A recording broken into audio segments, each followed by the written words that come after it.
I just feel like I've been around the block, ripping up fantasy stock, working around the clock. Look at the view from the top.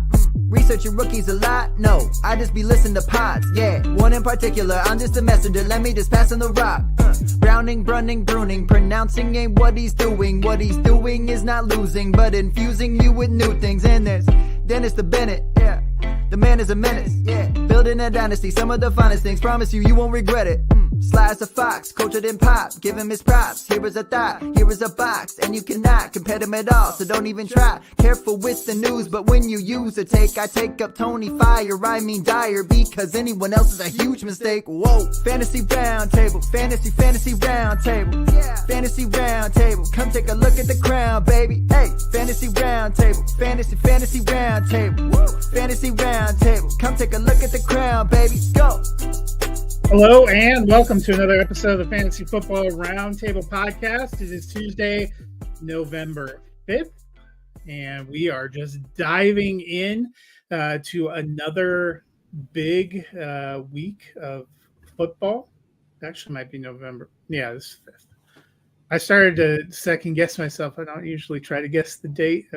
God bless Apple has it like right there up on the top of the screen if I actually read it correctly. It's been that kind of a week, Dennis. We are about to get a massive, potentially 3-day snowstorm here. So I hope things are a little bit nicer where you are. Well, that's perfect. You'll have 3 days to plan for Friday's show, and maybe you don't have to go into work and you can kind of chill out, relax at home, be nice and rested for Friday as we go into week 10. I don't know. I don't think it's supposed to get too cold here. It was nice today, almost 80 degrees, which was great. You know, it was voting day, so I took my son. It was his first time voting.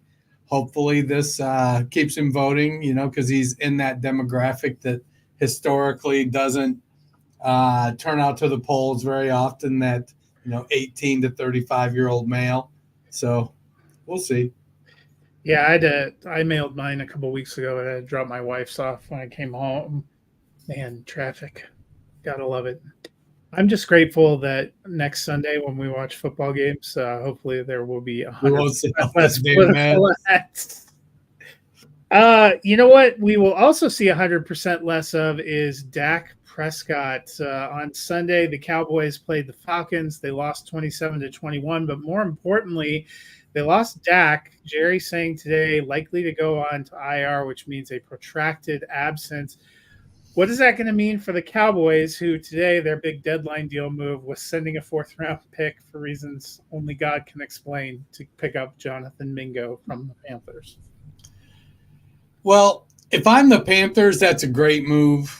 No, it's great for the Panthers. You know, Cowboys. Deontay Johnson, they're not going anywhere this year, or they moved Johnson already, but, you know, they need to – I'm not giving up on Mingo just yet, but they soured on him, whether it was, you know, he just didn't have a connection with Bryce or Canales, what they soured on him.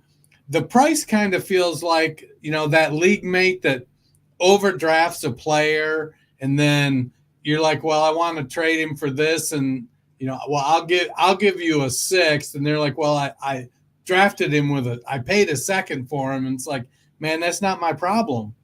You know, it's Jerry fell for it, gave up a 4th. Mingo was probably a 6th or 7th round is what you should have given for him. You know, he's still got some good athletic talent. He needs to be developed. Whether he will or not, who knows? But we're starting to see a little more of the old traditional wide receiver with good ability come into the league, take a couple, 3 years to develop. We're seeing that a little bit more. Yes, you're still getting your Malik Neighbors, you know, your Brian Thomas Jr.'s coming in and performing out of the gate, but I don't know. That was a wacky trade. As far as the Cowboys go, you know, for me, it's a bummer losing Dak. I got him in a couple spots. I really was planning on relying with him. and with no running game, it was like I felt like they should have been even more prolific passing. But they only won 3 games, with smoke and mirrors. They beat Cleveland, the Giants, and Pittsburgh. So it isn't like they were out there, rocking everybody's world. Cooper Rush was a nice story a couple of years ago, but he was a 61. He has a career NFL completion rate of 61%. Was only a 62% completion rate guy in college, though he did play a lot of games in college, so that's good. When Rush started 5 games in 2022, CeeDee Lamb was wide receiver 9, so I feel like he understands the mission. And as long as Lamb is good enough to go, he has a sprained AC joint, which they got Mingo, so whatever. It'll be Jake Ferguson, Rico Dowdle, Jalen Tolbert, and you got to think too that when they started the year with a healthy Cooks. And so Cooper Rush should have some chemistry with Jalen Tolbert. And, theoretically being second teamers, you'd think they work together a little bit more. So hopefully CeeDee's good. It's not great, Bob. Not great. It was a rough game for Atlanta, too. Drake London did catch a touchdown pass, but went out with a hip injury. They think it's a hip pointer. May or may not miss time. If he does miss time, who benefits from a fantasy standpoint? Well, I'm hoping I roster Kyle Pitts. That's for dang sure if that's the case. No, I say that jokingly because I don't know that it helps Pitts. They've got Darnell Mooney. I think I don't know that Mooney is a 1. He's going to get a chance to be the 1 if London misses time. Hopefully it is just a hit pointer and it's not a labrum issue. But Pitts had a season low target share of 4.2%, according to JJ Zachariason. But I think it makes Ray McLeod a weekly flex play. And then they could also pivot to heavy run game with Bijan and Tyler Algier. But I would expect Pitts to get an uptick in targets. There's enough teams around the league that are tight end centric that Atlanta should be able to look at the last several years of Ravens games and the Chiefs games with Kelsey and be able to say, hey, this is what we need to do now that Pitts is going to be our number 1. Next up, the Dolphins went into Buffalo and came away with the 30-27 loss. Dennis, the Dolphins are now 2-6 on the season, 0-2 since Tua came back from his injury. Is it fair to kind of write them off for 2024? So they probably have to win 7 of their last 9 to be in contention for the last wild card spot. I'm not saying they can't do it. At least 7. I think they have to win 8. I think it's 10 to get in. So it's definitely gonna be a challenge. But they're riding Devin Achane right now and his 22.3% target share when Tua is starting. Their defense isn't awful. We'll have to see how it breaks. If they get a couple breaks going their way and Tua stays healthy, maybe Waddle and Hill heat back up. Achane is playing lights out. Raheem Mostert's flexible most weeks because he does get short yardage touchdown opportunities and still typically is getting the same amount of carries as Achane, maybe a little bit more. I think it's going to be a long shot. Can they do it? Yeah. They probably have a 15% shot. Meanwhile, for the Bills, we thought it might be a big step-up year for Dalton Kincaid. Through 9 games now, he has 32 receptions for 332 yards and 2 touchdowns. How are you feeling about him rest of season? So last game, he had a 27.8% target share, which was great. That led the team. Amari Cooper missed because he picked up an injury. Keon Coleman is still working on being consistent. Khalil Shakir is kind of that Amon-Ra St. Brown role. And then James Cook is, they seem to have a lot of weapons, and it ends up, I think, hurting Kincaid and cutting into his consistency. The other side of it is Buffalo is 19th in pass attempts. There'll be some games that he hits, I think, but it's kind of like playing roulette. I think with the trade for Cooper and the consistency of Shakir, and then the rise of Coleman as an end zone target, I don't think that Kincaid delivers on his draft stock, his draft capital in 2024. Next up, the Raiders went to Cincinnati and lost 41-24. Dennis, for the second time this year, Gardner Minshew got the hook. This time, Desmond Ridder, who they signed off the Cardinals practice squad, came in 11-16, 74 yards, a touchdown, no interceptions, sacked 4 times. They fired all their offensive coaches. They are going into a bye week, but do you think there is a chance we see some Desmond Ridder coming out? Why not? I mean, the one thing he brings that I don't think O'Connell or Minshew did is that he's mobile. Now, he doesn't have a history of running a lot when he played. But, I mean, your other options were Gardner Minshew and Aiden O'Connell. So I think you give him a chance. I mean, the reality is that none of the three are the answer.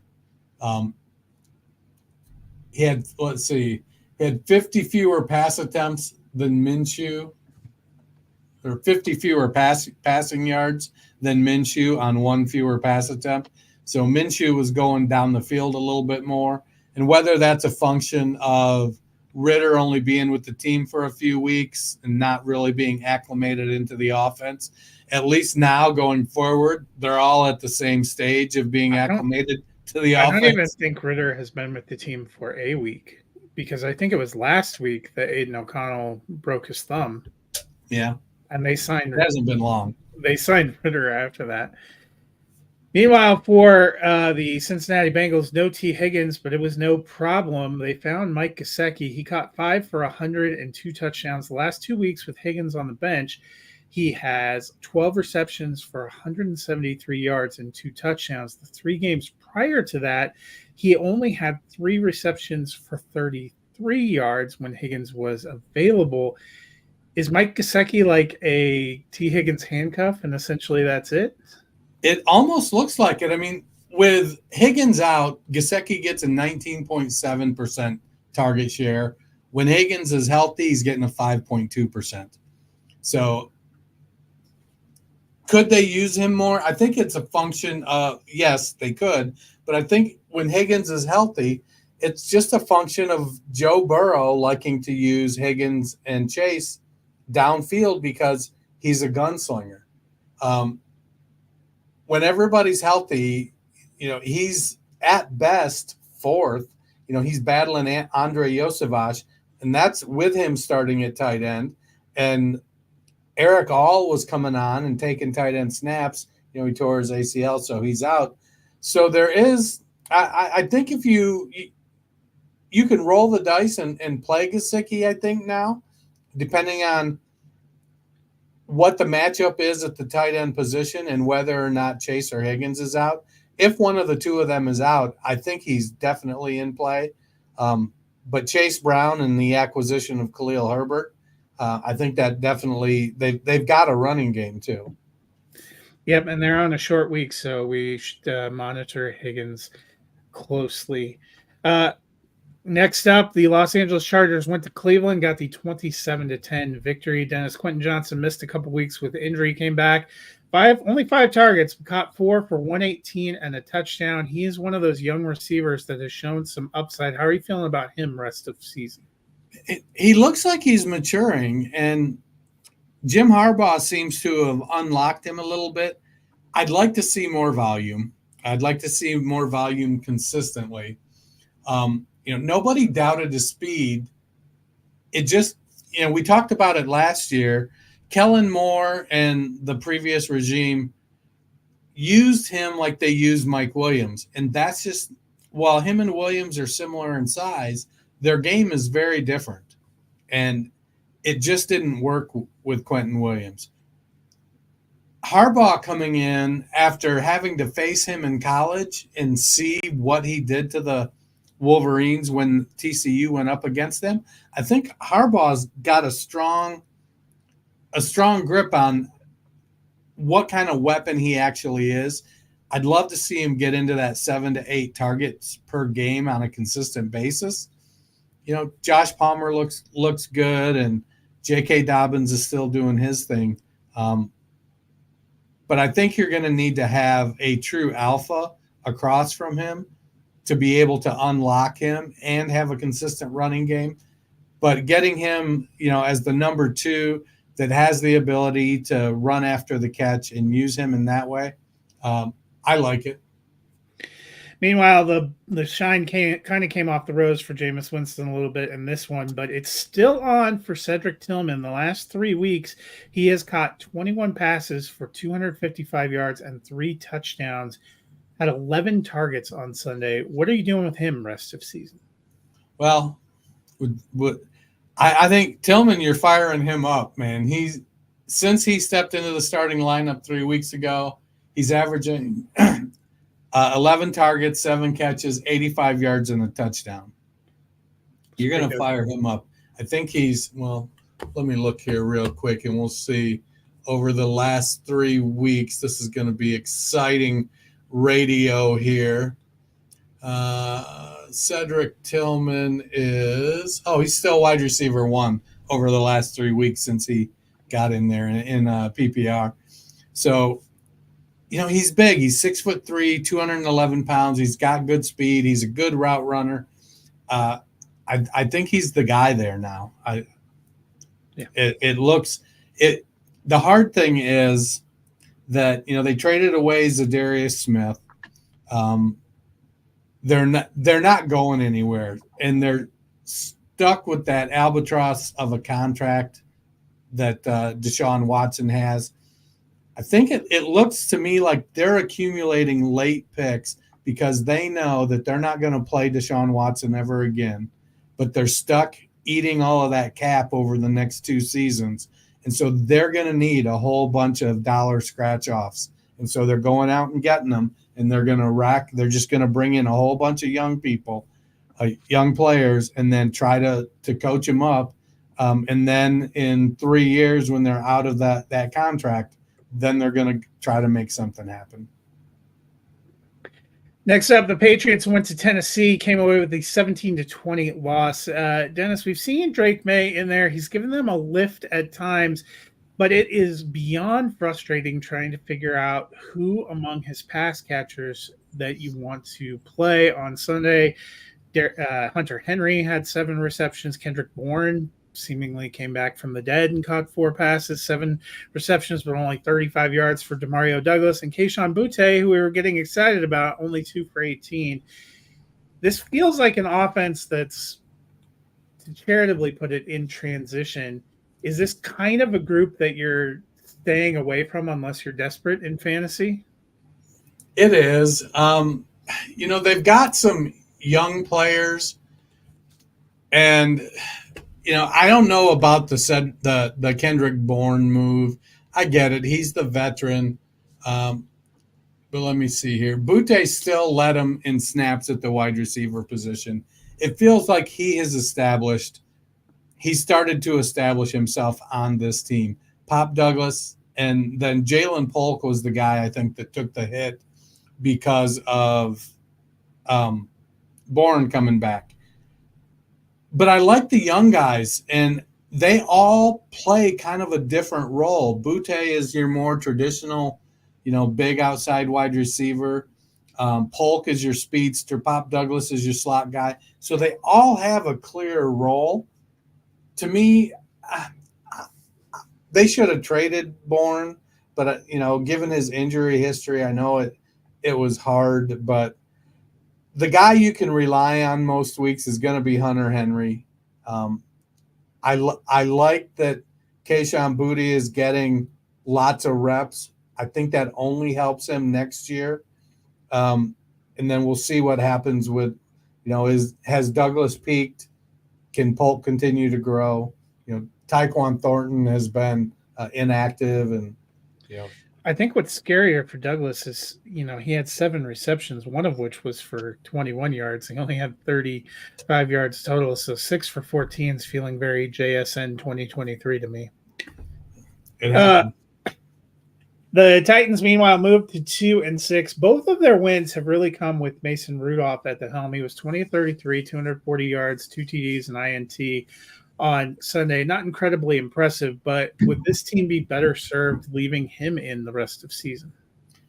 I think it depends on their goal. And I think so. I don't think he's going to be. I think they're going to put Levis back in. They have to make the decision on Levis. Are they moving on or are they not? Mason Rudolph is your journeyman veteran quarterback at this stage. Yes, he may win you a few games here or there. Next year probably it's not the best quarterback class coming out, but you have to figure out if Levis is the guy and know what you're going to do with him. And Callahan didn't draft him. So now we're sitting in the situation where Callahan's going to want to build his own team. So that means he's going to want to get his own quarterback. So I think they're going to put Levis in to be able to check that box and say, we gave him every chance to show us he was the guy. Yeah, and he's not. Next up, one of the nicest stories of this year, the Washington Commanders went to New York to play the Giants, got the 27-22 victory. Brian Robinson Jr., a scratch on Sunday with a hamstring injury. You know, we had previously seen Jeremy McNichols come in and have a nice showing, so a lot of us picked him up, but wouldn't you know it, we get Chris Rodriguez Jr. instead, ties Austin Eckler for the team lead with 11 carries, leads them in yardage, 52 yards. Is he worth a stash as we wait to see if Robinson's going to be back? In the deepest of leagues, probably. I mean, he was an average athletic, has an average athletic profile. He was pretty productive at Kentucky. And I think Washington is starting to feel like they can win this year. They went out and got Marshawn Lattimore in a deadline trade. Dallas is crapping the bed. The Giants are awful. So they're in a position where they're like, if we can get one of the wild cards, we're in good shape. So right now they're first in the East. Yeah, they are.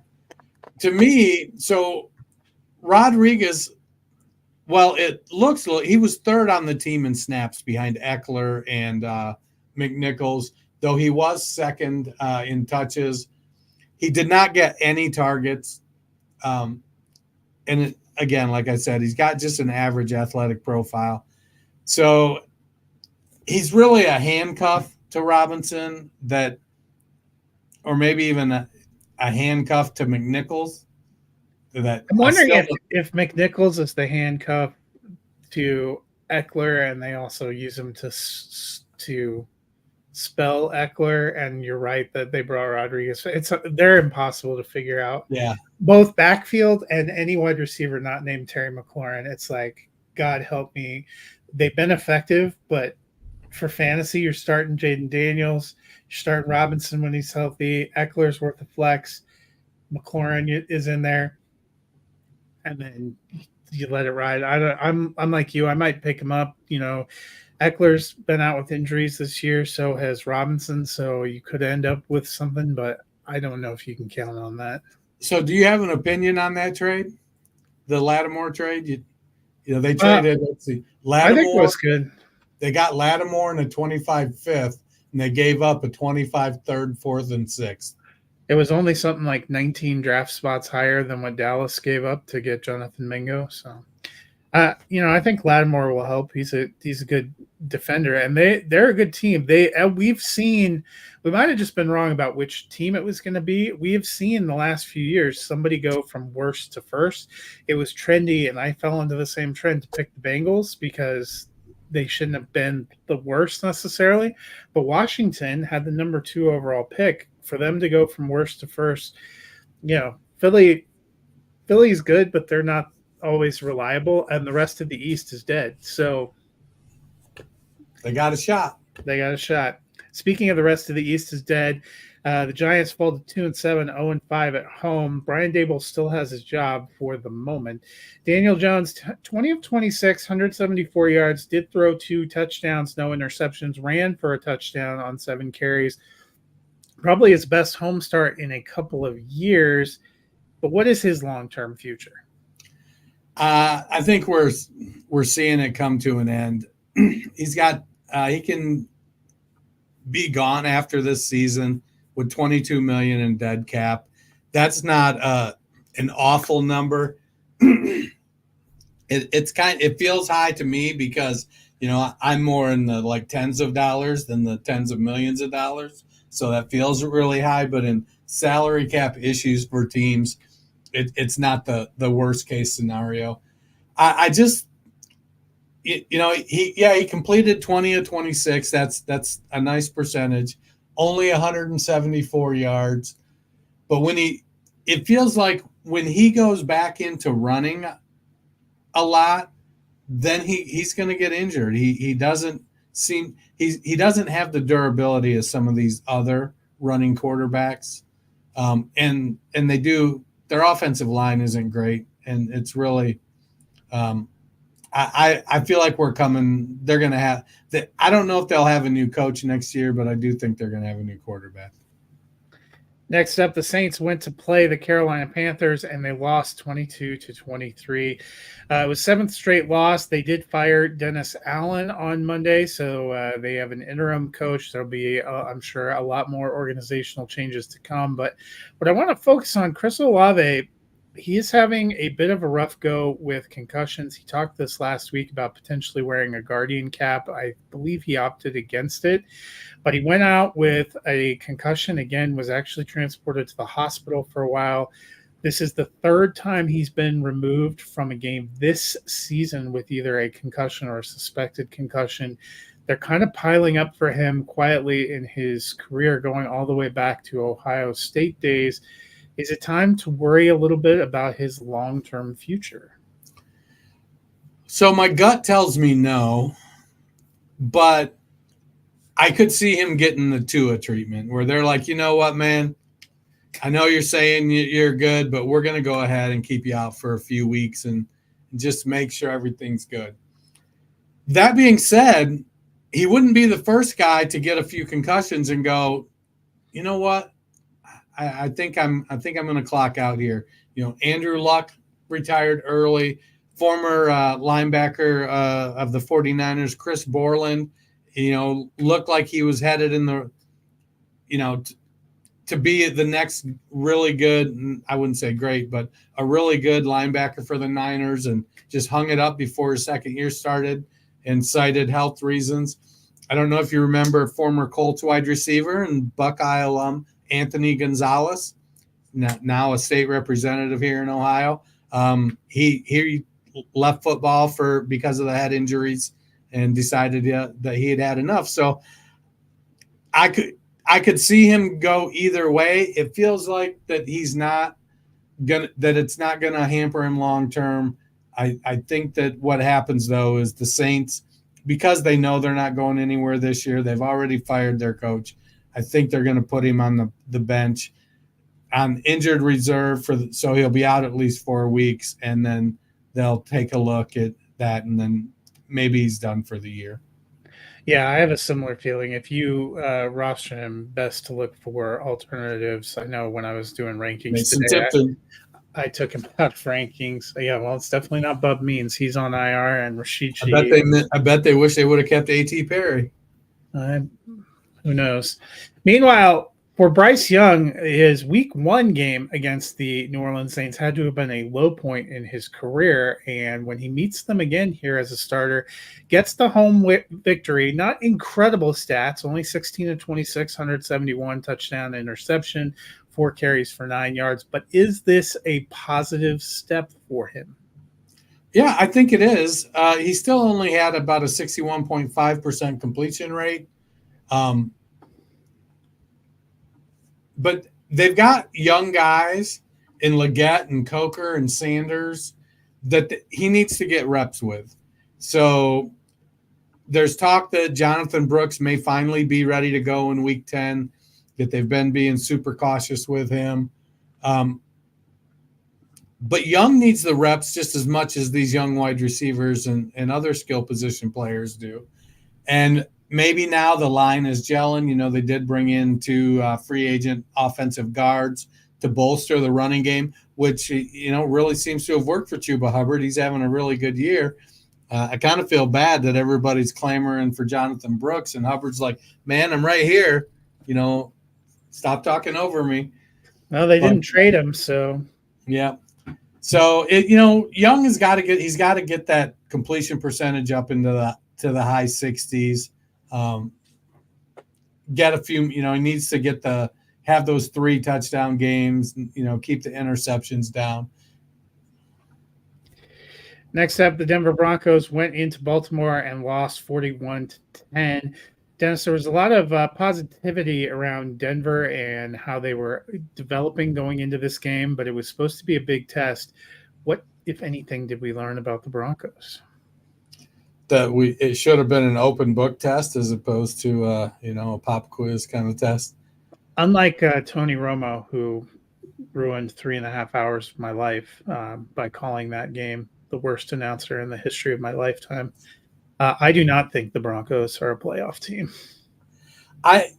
You know, to me, it feels like they're playing a little bit over their head some games. They're beating some bad teams, which, you know, you'd like to think that with a coach with that reputation that they should beat bad teams.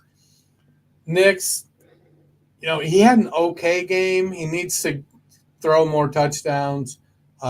He didn't run as much. The running game in general wasn't as productive. He understands the mission, get the ball to Cortland Sutton. But also Humphrey and Franklin, good target numbers as well. I think it's a good, to me, if they finish 7-9, you know, 7-10, whatever, I think that's an okay year for you.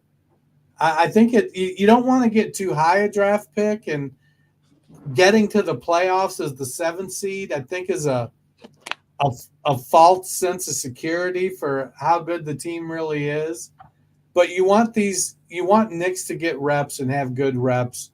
You know, we're gonna see more Audric Estime next week, I hear, for the 5th time this year.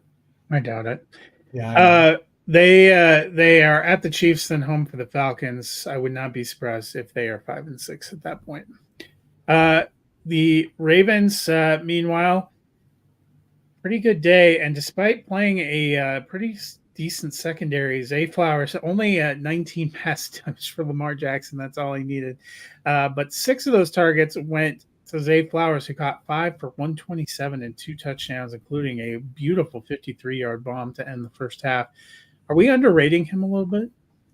Maybe. I mean, that one play, he juked that guy right out of his shorts out there and took it to the house.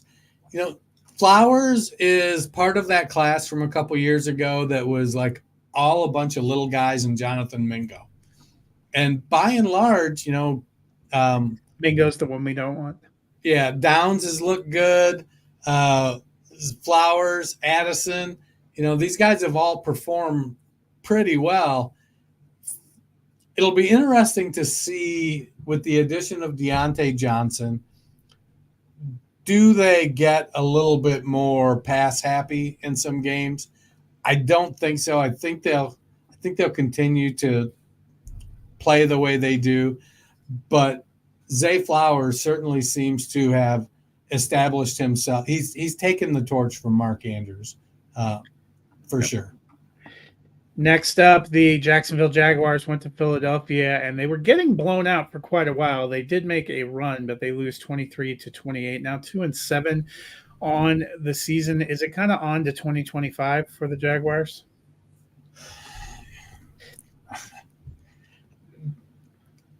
Probably not for all these Jaguars. I mean, it kind of is, but does that mean Peterson's gone? Like, I think so. Like, and if so, like, why wait? Lawrence has not lived up to expectations. You know, he barely had over a 50% completion rate. That's what he's been almost all season. That's been the kind of frustrating. Fantasy wise, he looks like he had a pretty decent day because he has those 2 rushing touchdowns, but 169 yards and 2 interceptions in the air is pretty poor. That's, I don't know. I mean, even Ingram only converted 5 of his 10 targets, and he's usually good for about a 70% catch rate. I mean, they do have some wide receiver injury issues, and I think their bet on Gabe Davis wasn't good. But there were a lot of rumors they were going to be sellers and that Christian Kirk was about to be traded before he broke his collarbone. Yeah, it's going to be a long. What do they have? 9 weeks left? 8 weeks left? Yeah, they have 8 games left, so we shall see. But 9 weeks of the NFL season total. The Eagles now sitting at 6-2. You know, Detroit obviously kind of the number 1 team in the NFC. We talked about how sneaky good the Commanders have been, but how do we feel about the Eagles as contenders? Almost feels like last year when we had the 2 out of the East, only the Commanders have displaced the Cowboys. So the Eagles are a very well-balanced team, but it seems like that their offensive volume holds down their explosions. So they'll make a big play, but they're not making 2 or 3 or 4 big plays. Their defense is playing well. Their defense is 7th overall in the NFL. They're 6th versus the pass and 5th versus the run. And the offense has 4 bona fide stars in Hurts, Barkley, Brown, and Smith. But they just need to get more. Like Barkley had a really, really nice game, so he went off, and Smith did okay. Brown got banged up a little bit. I don't know. It feels like they're not put – like Detroit feels explosive. Baltimore feels explosive. Philadelphia is putting up pretty good numbers, but they don't feel explosive. Yeah, I mean, they seem good. It's hard for me to have a lot of confidence. And that's why if we were really talking about the NFC, it only feels like there's one diehard contender. With that trade, that's why I feel like the Commanders could actually end up being the 2 or 3 seed in the NFC. Next up, Chicago Bears went to Arizona. The Cardinals stay in first in the NFC West with a 29-9 victory. Dennis, the Bears seemed like they were heating up a little bit on offense. They went on by coming out of that, really struggled to get it going last week against the Commanders, kind of struggled again. Is this just growing pains? I know there's been some talk about whether Shane Waldron will stop calling plays. He's going to remain in that position for now. But kind of growing pains for Chicago? Yeah, I think so. Swift wasn't as effective on the ground this week, so that kind of made him sort of one-dimensional. And then so Williams, he's not at that point where he can carry a team. He might get there. He's got some good skills, but he barely 50% completion, only 217 yards, no touchdowns. Odunze had a pretty good game, 5 for 7 for 104. Keenan Allen, 10 targets, but only converted 4. DJ Moore, 9, only converted 4. Both of them under 36 or fewer yards in the game. So they didn't put it together. Their defense gave up some production to on the ground to the Cardinals. So, yeah, I like Caleb Williams. I do have several shares in Dynasty of Williams. But those teams, I got to be honest, based on the way he's played this year, are still rebuilding. Meanwhile, for the Cardinals, they're now 5-4. I mentioned first place in the NFC West. That is a division where every team in the division, all 4, have at least 4 victories. Can we take the Cardinals seriously as having a shot at winning the West? Somebody's got to win it, right? I mean, they got as good a shot as anybody. I still think San Francisco is the most talented team, but they've just had so many injuries this year, and the key to winning the Super Bowl is health.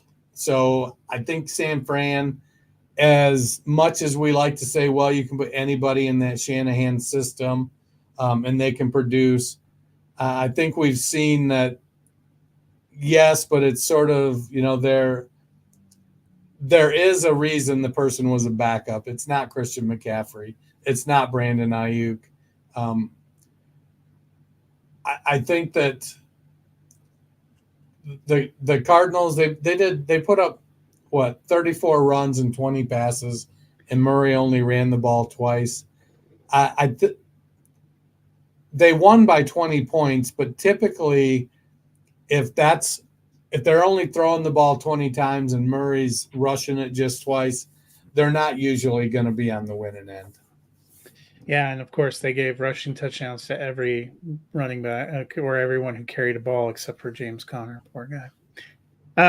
The game of the week was the Detroit Lions going in to play the Green Bay Packers, a place they have now won 3 consecutive times. They get the 24-14 victory, moved to 7-1 on the season. How huge was this victory for Detroit? Well, as a fantasy manager, it was nice to see Jared Goff get more than 20 pass attempts. That was big. Just over. Yeah. But then he only had 145 yards and 1 touchdown. At least when he was throwing for 85 yards, he was getting 3 touchdowns. Detroit looks good. Their biggest weakness was defensive end because they lost Marcus Davenport and Aiden Hutchinson, and they went out and got Zadarius Smith from Cleveland to bolster that. They've got a good offense, a very good offensive line, a very, very efficient offense with that 2-headed attack at the running game. Amon-Ra, they get Jameson Williams back this week. So they've got weapons to be explosive and productive, and they've got a defense that can make plays. I think they might be without Brian Branch this week after that hit, but they're good to go, man. It was good to see, no turnovers in the monsoon. Yep. I don't know how much Love strained groin hampered his effectiveness with that defense going against the Detroit defense, but there were a couple times that, I saw him out there hobbling around. I think he has some growing pains too, which brings us to the Packers. They're on bye this week, but they are now 6-3, kind of firmly in that wild card race. But at the same time, they are actually third in their own division. How are you feeling about them as contenders? They feel like a playoff team if Love is healthy. They've got a deep wide receiver room that they move the production around sometimes. He targeted 9 different receivers in this game. Josh Jacobs ran well. He's third in the league in rush yards. Tucker Kraft is a very productive tight end. I think they went out and got a defensive end too, didn't they? Edge rusher. I did not see them make a trade. Let me see. Let's see. They traded away Preston Smith. My bad. For a 7th round pick. They seem to have what it takes. Can O'Connell get them there? Is really, I think, what it'll come down to. Yeah, I mean, it'll be interesting to see. I think it is interesting that they traded somebody away at the deadline, but they're going into their bye. I think they have a good shot at making the playoffs, but the NFC North, where every team is at 500 and better and has 4 wins, and the NFC West, where every team has at least 4 wins, it's a very crowded middle in the NFC. Kind of lonely at the top for the Lions and the Commanders, but it is very crowded in the middle. We're good. Yep. Next up, the big NFC West battle. The Rams went into Seattle, got the 26-20 overtime victory. Dennis, we were worried about Puka Nakua's knee, but he was in and was a full go. Saw 4 targets, but then got ejected for throwing a punch. Any fear that he might get a suspension? He probably is going to get a game. That was a weak-ass punch, though. Yeah, I mean, I've seen people that say they don't think he should, and the NFL hasn't said anything. It's now been a couple of days, but that will be something to watch. Very frustrating. Meanwhile, for Seattle, Geno Smith does go for 363 and 3 touchdowns to help bring them back. But he had 3 huge interceptions, including 2 killers in the red zone. Is he holding this team back? I mean, he's leading the league in passing yards. And sometimes when you throw the ball a lot, shit happens. Ask Jameis. I don't think it helps him to not have DK Metcalf. That's just a different type of receiver. I love that JSN had a monster game. That's great. But what Jake Bobo, who was the replacement, basically had 1 target and didn't catch anything because he's the other big wide receiver on the team. I don't know. You obviously don't want to throw interceptions, but the offense runs kind of through the passing game. And if it's working, you kind of go for it. And I mean, I remember Geno in New York. It's kind of you're getting what you're getting, man. Indeed, you are. Sunday Night Football saw the Indianapolis Colts go to Minnesota. The Vikings getting the 21-13 victory. Dennis, last week, the Colts benched Anthony Richardson because Flacco gave him a better chance to get the offense going. He was just 16 of 27 for 179 yards, no touchdowns, and an interception. Is he the answer? I think it depends on the question. And, that's a little vague. So, I mean, he had a sub 60% completion rate, which is kind of not Joe Flacco's game. He only threw the ball 27 times. He's a 50 pass attempt guy. You want him throwing the ball a lot. Taylor only ran the ball 13 times. They had 49 offensive plays to Minnesota's 71. They just didn't have the ball enough to put up great offensive numbers. And you've got to put the ball in his hand and let him make plays. He was under pressure, and Josh Downs had his 9 targets. Pittman only had 4. Taylor had 5. It was crucial 4th down. They're targeting Ashton Dulin for reasons surpassing understanding. And they're going up against the Brian Flores defense. We know that defense is good, and it confuses even the best quarterback. So, it wasn't Flacco's best game by any stretch. I don't think it would have been better with Richardson, but they came out and adamantly stated that Richardson was not available in trade. So people stop asking. They want to. I think they ultimately they want to put Richardson in a position to have success, and I think they recognize they haven't always done that, and I think they also recognize they may not know what exactly that means, and they're trying to figure it out. Meanwhile, for the Vikings, T.J. Hawkinson was back, saw 4 targets, caught 3 for 27, but Josh Oliver 5 for 58 and a touchdown. Do you think this is going to be something of a tight end split going forward? I don't think so. I think Hawkinson is his first game back. He'll work his way back up into the heavy complement of snaps. Oliver had 56% of the snaps to Hawkinson's 54. I think it'll continue to grow for Hawkinson. I wouldn't expect him to be outsnapped by Oliver next week. I think ultimately it's going to come down to you've got Jefferson and Addison and Hawkinson. Where do Josh Oliver and Jalen Naylor fall in the mix when it comes to passing targets? That's going to be the next one. Aaron Jones is going to get what Aaron Jones gets.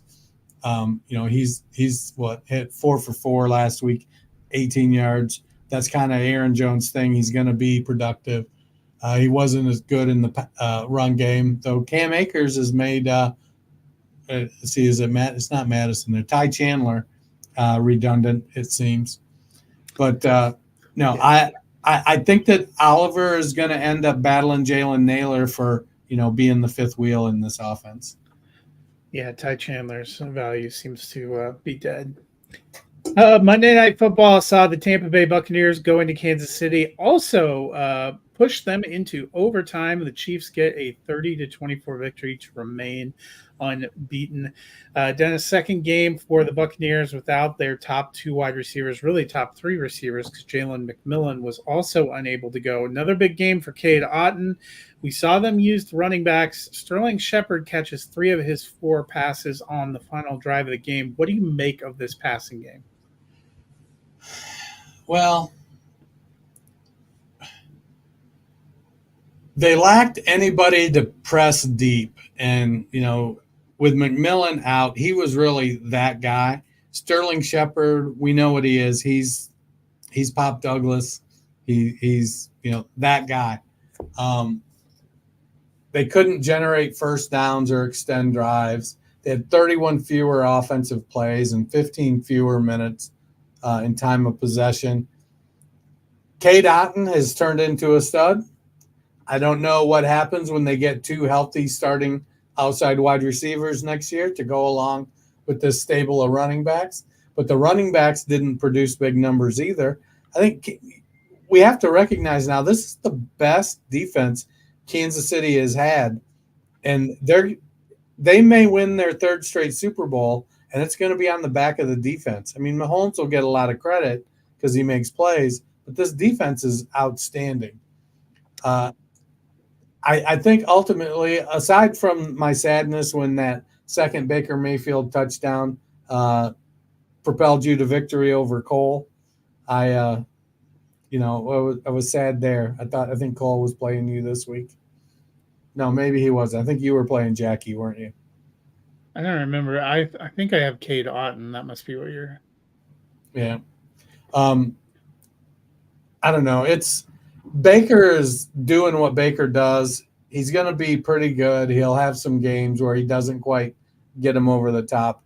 But losing Evans and Chris Godwin isn't great when you're Baker Mayfield. So I'll be interested to watch how they hold up over the rest of the season. I was playing Jackie in redraft, but I didn't have anybody that went on Monday night. So I forget who Cole was playing then. He was playing whoever had Baker was who Cole was playing. Yeah, I don't have Baker on, and in Dynasty I was playing somebody else. I didn't have any Monday night players on either team. Oh no, he was playing Dwight. He was playing People's Champ. Meanwhile, for the Chiefs, DeAndre Hopkins had a quiet first week, but saw 9 targets, caught 8 for 86, and 2 touchdowns on Monday night. Does that make you more excited for what we might see during his time with the Chiefs? I don't think we doubted that DeAndre Hopkins was good, and that he was good. So Hopkins is a wily veteran. He's never been the fastest guy on the field. He's a great contested catch guy. The magic with Mahomes and Kelsey has always been the, knowing where to be and how to improvise. And Hopkins can do that too. He's been around the league long enough. He used to do it with Watson in Houston. I think that we are going to see him just continue to grow in this offense. There is nobody on this team in the wide receiver position that is a threat to Hopkins. Juju's not a threat. Worthy isn't a threat. Watson isn't a threat. Mecole Hardman isn't a threat. I would expect 8 to 12 targets every week for DeAndre Hopkins moving forward. Is he always going to get 86 and 2? No. But he's gonna get the opportunities.